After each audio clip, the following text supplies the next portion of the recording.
rockets, but this is what it's all about, the families coming together, supporting the families, us working together as a team to ensure they get up there safely and back home safely for their families.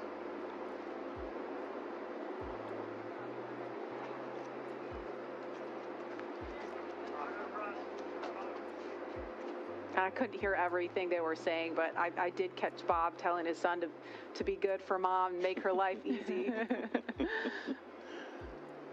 As a parent, I appreciate that. See that prominent NASA meatball.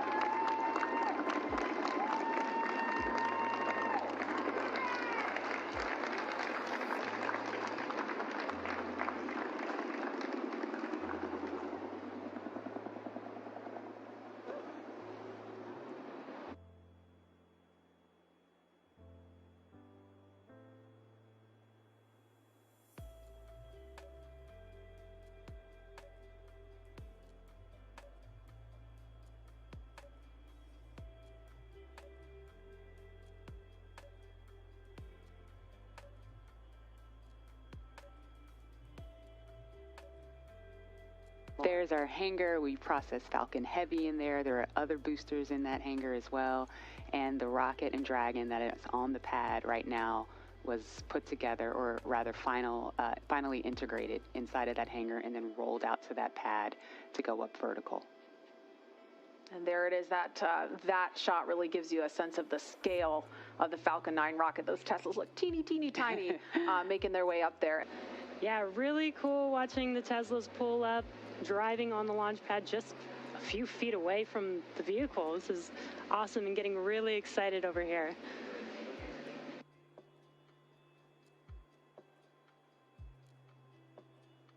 Looks like they've already gotten out of the car and they are walking up to the elevator that will carry them all the way up to the 255-foot level, and then they'll have a couple of steps to get up to the level where the crew access arm is. Core on countdown 1 at 2 hours 57 minutes. The crew has arrived at the pad on schedule. There they are, taking in the sight, craning to see the top of the Falcon 9 rocket. It's 230 feet tall if you round up, and then Crew Dragon is another 27 feet from the bottom of the trunk to the top of the nose cone. So when you're out there in person, it's really hard to describe just how large it is. Look at them getting excited. They're ready to get in the vehicle, get in the elevator, and make it to the top.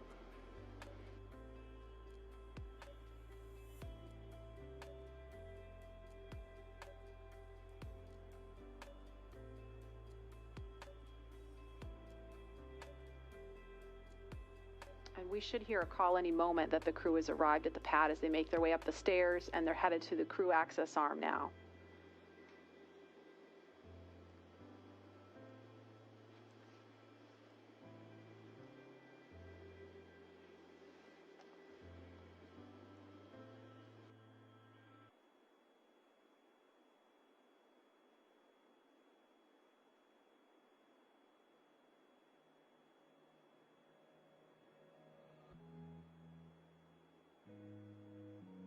So as you can see, they have already arrived at pad 39A, where Falcon 9 will lift off from at 3:22 p.m. Eastern Time today.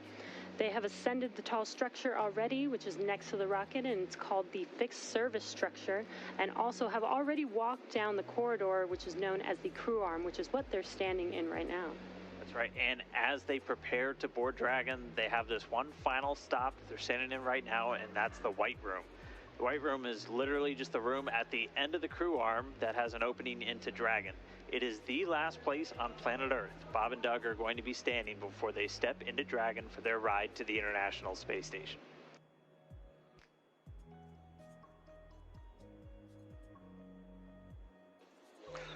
Core on countdown 1 at T-minus 2 hours and 46 minutes. The crew has arrived at the White Room and its ingress is in progress on schedule.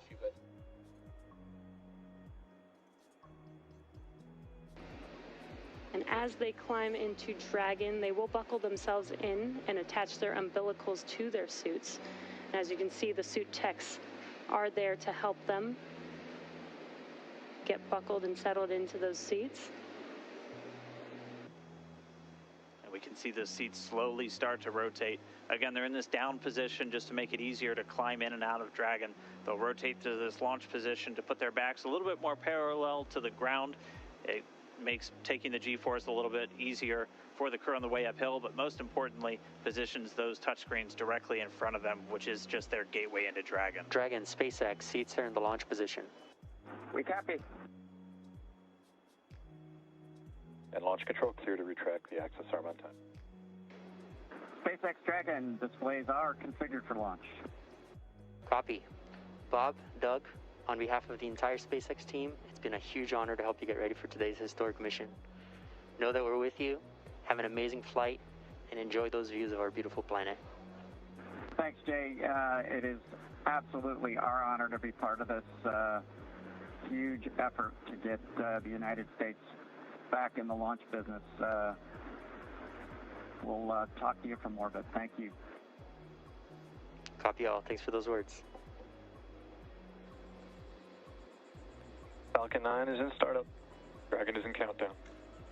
FTS is armed for launch. Under a minute now, the FTS, the flight termination system, has been armed. Dragon, SpaceX, go for launch. SpaceX Dragon, we're go for launch. Let's light this candle.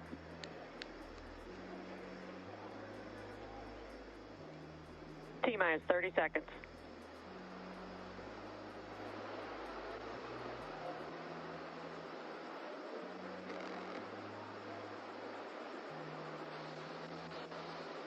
Stage 1 tanks pressing for flight. T-minus 15 seconds. 10, 9, 8, 7, 6, 5, 4, 3, 2, 1, 0. Ignition. Liftoff of the Falcon 9 and Crew Dragon. Go NASA, go SpaceX, Godspeed, Bob and Doug. America has launched. And so rises a new era of American spaceflight, and with it the ambitions of a new generation continuing the dream. 20 seconds into flight, stage 1 propulsion is nominal.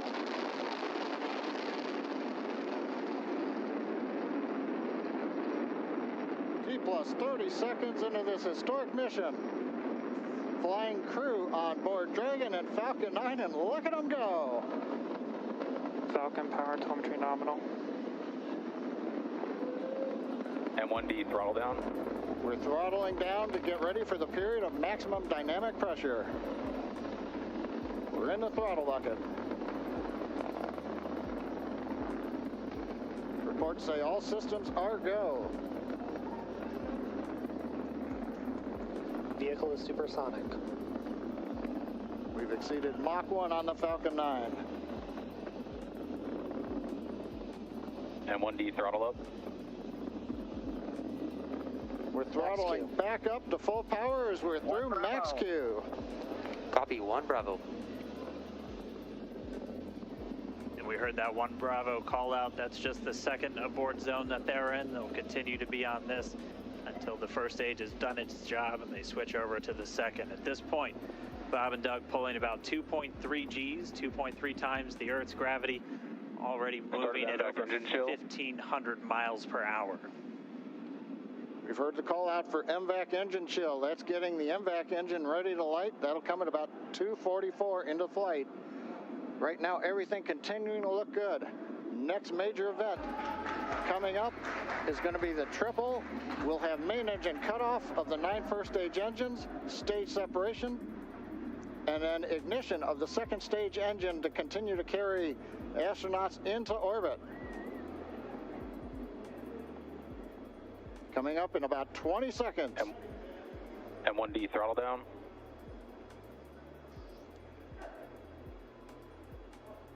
We heard we're throttling down the Merlin engines on the first stage.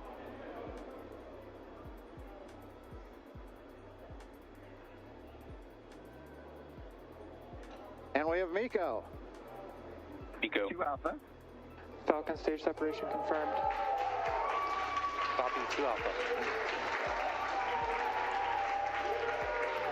MVAC ignition.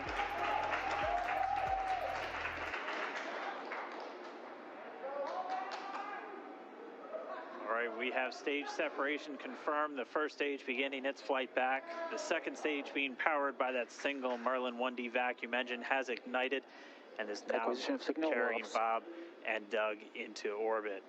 So they're going to continue under the power of this second stage. Stage 2 propulsion is nominal.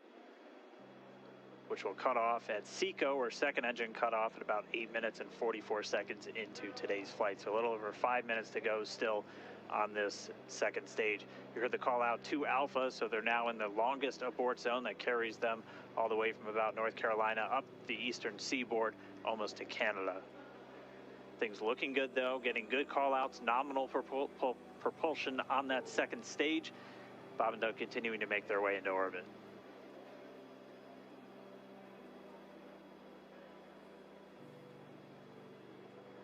Dragon SpaceX nominal trajectory. Acquisition of signal in Bermuda. SpaceX Dragon nominal trajectory. All right, here in nominal trajectories, the Dragon pointed in the right direction, continuing to make their flight uphill. Heard acquisition of signal Bermuda. That's one of the other ground stations that they're using to get telemetry and data back from this spacecraft. Stage 2 propulsion is still nominal. And while they continue uphill, looks like we are getting a view of the first stage as well. Yep, on your right screen, you can see that first stage with the grid fins deployed. It's making its way back to attempt to land on our drone ship, Of Course I Still Love You today. Stage 1 entry burn startup.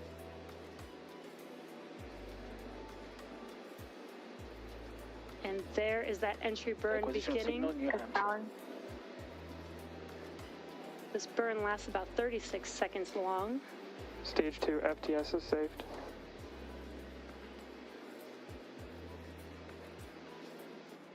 Now we are waiting for our first stage to make its way to our drone ship, Of Course I Still Love You. Dragon SpaceX nominal orbital insertion. Launch escape confirmation is nominal orbital insertion. Nominal orbital insertion. Deploy. And what you're seeing on your screen is a live view of our drone ship, where our first stage will be coming down. Looks like we lost that live view, but we'll wait for confirmation of that landing shortly here. Falcon 9 first stage successfully landed. And there you can see on your screen, Falcon 9 has landed. This is the first Falcon 9 to carry humans to orbit, so very exciting for us. And as you can see on your right screen, Bob and Doug are still making their way to their targeted orbit. M1D to recovery 1. So exciting today. M1D. It doesn't stop. It does not stop. All right, we did hear again that call out, good orbital insertion, so that means Falcon 9 and Dragon right now exactly where they're supposed to be. M1D to FRC on recovery 1. And it's right at about 12 minutes when Dragon will separate. Looks like we saw a 0G indicator floating around there. I know Bob and Doug owe us a little bit about what exactly that is that they brought up with them.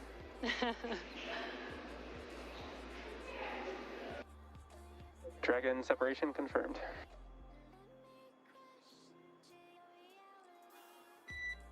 Countdown 1 is unmerged. Separation confirmed. And there's that call out. Dragon is now officially making its way to the International Space Station today. Dragon SpaceX with that separation call. We have a few words for you from our Falcon 19. Standing by. Dragon, Chief Engineer on Dragon to Ground. Bob Doug, on behalf of the entire launch team, thanks for flying with Falcon 9 today. We hope you enjoyed the ride and wish you a great mission. Thanks, Paula. Congratulations to you and the F9 team for the first human ride for Falcon 9. And it was incredible. Appreciate all the hard work, and thanks for the great ride to space. Copy all. Paula and Mike, proud of you guys and the rest of the team. Thank you so much for what you've done for us today, putting America back into low Earth orbit from the Florida coast. Copy all. Good luck. Godspeed.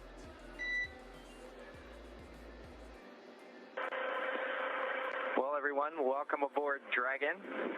My name is Doug. Next to me is Bob. You probably know him. We're so glad to be with you this evening and welcome you on board Dragon. Got a couple things we want to talk about first before we kind of show you around. The first is kind of a tradition we've had over the years with spacecraft going way back to the Mercury era. And then a tradition that's been carried on ever since with all our space vehicles, including the Soyuz. We're given the honor to name this capsule.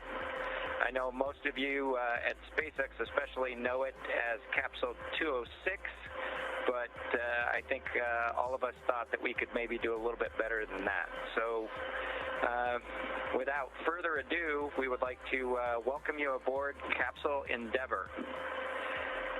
We chose Endeavour for a few reasons. One, because of this incredible endeavor NASA, SpaceX, and the United States has been on since the end of the shuttle program back in 2011. The other reason we named it Endeavour is a little more personal to Bob and I. We both had our first flights on Shuttle Endeavour, and it just meant so much to us to carry on that name. That's what we decided to go with. So we hope you enjoy that name, and once again, welcome on board. Well, good evening, everybody, and welcome aboard Endeavour, the SpaceX vehicle headed to the International Space Station. Today, we accomplished the first flight off the Florida coast in quite some time, and Doug and I were really proud to have an opportunity to be a part of that. We're doing it in a brand new spaceship that's a lot different than its namesake Endeavour, the space shuttle, in that it has touch display screens that allow us to accomplish most of the interfacing requirements that we have.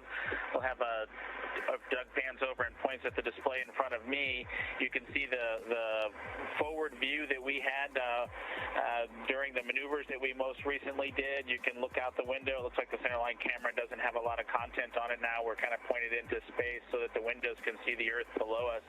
But we've got the capability to interface with the vehicle, and it's kind of interesting. There's a command. This little button over here is actually what the commands are for our displays. One thing that does get lost is there is a extensive button panel down below as well. So over on this side, we can turn the displays on and off, as well as send some commands for some contingency situations. On the other side, we have the ability to deploy chutes and things like that on entry. So we do have some buttons, but the primary interface is these displays. So nice, new, modern cockpit that we've got for our compared to our namesake, the Space Shuttle Endeavour. I'm going to migrate a little bit away from our seats here, and Doug from his seat is going to continue to try to follow me so you can tell what can be seen from the seat that he sits in. So from his seat, when he is inside in the vehicle, strapped in, this is what his view actually looks like. You can see a window off to the one side. We each have a window that we can view out and see what's going on outside. That was exciting on ascent for us to be able to see the arm rotate away from the pad, and that's when we both, I think, knew that we were going to launch today. So that was super cool. I've got one on my side as well. The hatch that we came in is the hatch that's right behind me. It is a little bit of a tight quarters, but I'm going to try to demonstrate some of the capability that we have now that we're in zero gravity.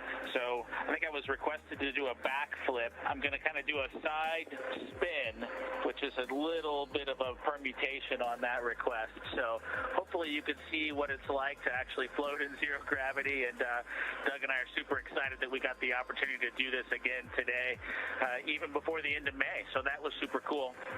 We did, it turns out, end up with one stowaway on board our vehicle when we launched today. It was not just Doug and I who accomplished the launch here. We do have an Apatosaurus aboard. We both have two boys who are super interested in dinosaurs. and we collected up all the dinosaurs between the two houses, and Trimmer, the Apatosaurus, got the vote from the boys to make the trip into space today with us. And so that was a super cool thing for us to get a chance to do for both of our sons, who I hope are super excited to see their toy floating around with us on board. I'm sure they would rather be here given the opportunity, but hopefully they're proud of this as well.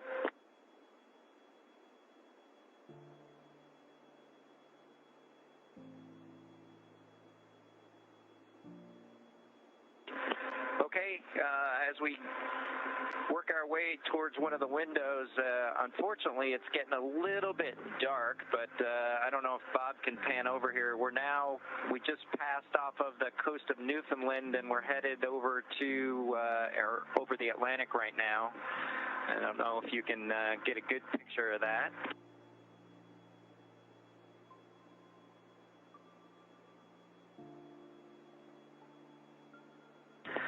Anyway, hope you enjoy that view as we pass over the Atlantic, and I think with that we will work ourselves back into the seats and wrap things up for this evening.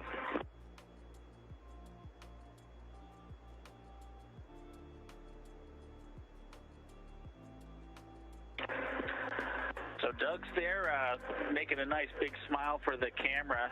I hope you enjoyed the trip today with us on board the Dragon capsule Endeavour with our friend Trimmer, the Apatosaurus, and Doug and I. We just would like to thank SpaceX, we'd like to thank NASA, and we'd like to thank the American people for the opportunity today. And we're really proud of the entire team that was able to accomplish human spaceflight again from the Florida coast. Just a wonderful experience. Doug and I are just so proud to be a part of it, and just want to thank everybody who gave us this opportunity and worked so hard to make this happen today. So with that, I think it'll be good night from Capsule Endeavour. Good night to everyone at NASA, at SpaceX, and the United States, and congratulations to the teams that got us into orbit. And we're looking forward to seeing Chris Cassidy and his Russian colleagues on board the International Space Station tomorrow morning. Good night, Megan and Theo. And Karen and Jack.